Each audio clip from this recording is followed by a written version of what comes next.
नमस्कार मित्रांनो, जर एखाद्या व्यक्तीने काही गुन्हा केला आणि त्याला सोडून दिलं, तर मग तो दुसऱ्यांदा काय करेल?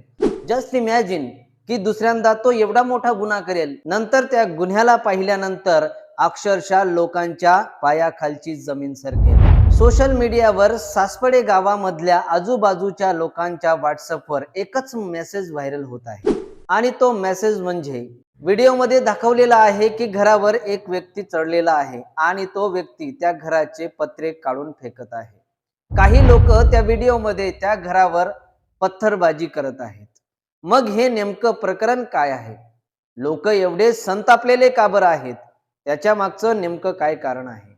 मित्रांनो, ही घटना आहे सातारा जिल्ह्यातील सासपडे गावाची. या गावामध्ये सागर चव्हाण यांचं कुटुंब राहत होतं. घरात ते, त्याची पत्नी, एक मुलगी आणि एक मुलगा त्यांना होता. झालं असं की 10 तारखेच्या दुपारी 4 वाजेला जेव्हा त्यांचा मुलगा शाळेमधून येतो आणि दरवाजा उघडतो, त्यावेळेस त्याला दिसतं की त्याची बहीण जी 7वी मध्ये शिकत होती, जिचं नाव आर्या चव्हाण होतं, ती रक्ताच्या थारोऱ्यामध्ये पडलेली होती. आणि ही घटना बघितल्यानंतर त्याने आरडाओरडा सुरू केला. परंतु त्याच्यापूर्वी नेमकं काय झालं होतं? आर्या चव्हाण जिचा मृत्यू झाला, ती दुपारच्या वेळेस परीक्षा देऊन घरी आली.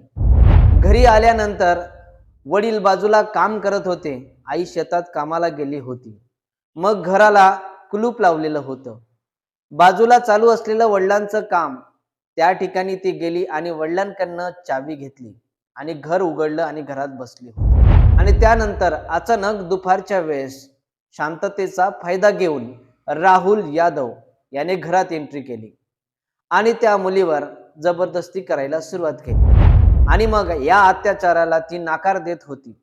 त्यामुळे तिने आरडाओरडा सुरू केला आणि राहुलला असं वाटलं की आता लोकांना माहिती पडेल आणि जर लोकांना माहिती पडलं तर माझं काही खरं नाही. त्याच्यामुळे त्याने घरात असलेलं जातं उचललं आणि तिच्या डोक्यामध्ये टाकलं. आणि जसं का तिच्या डोक्यामध्ये जातं टाकलं, तिचा मृत्यू झाला आणि त्या ठिकाणाहून तो सुरेश यादव फरार झाला. मग ज्यावेळेस आर्याचा भाऊ 4 वाजता घरी आला, त्यावेळेस त्याची बहीण मृत अवस्थेत सापडली आणि रक्ताच्या थारोऱ्यामध्ये सापडली. त्यावेळेस तो आरडाओरडा करू लागला.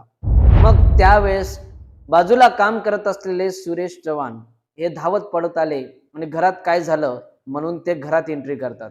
आणि ज्यावेळेस या मुलीचा मृतदेह आणि रक्ताचा थारोरा बघतात, त्यावेळेस ते अक्षरशः बेशुद्ध होतात.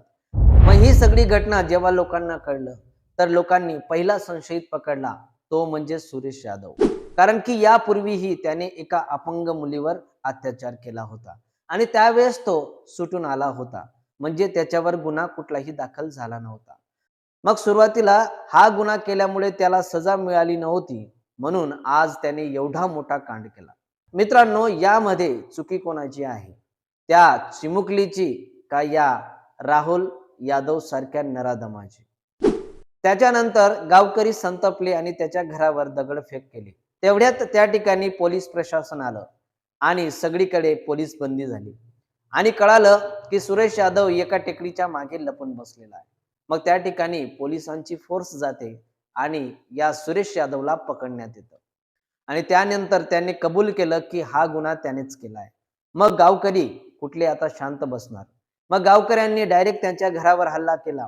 काहींनी पत्रा उचकावून फेकला तर काहींनी दगडफेक केली. सुरेश यादव यांच्या घरात त्याचे वडील आणि म्हातारी पॅरालिसिस झालेली आई राहत. सुरेश यादव याला दारूचं व्यसन असल्यामुळे त्याची पत्नी काही दिवसापूर्वी त्याला सोडून चालली गेली होती.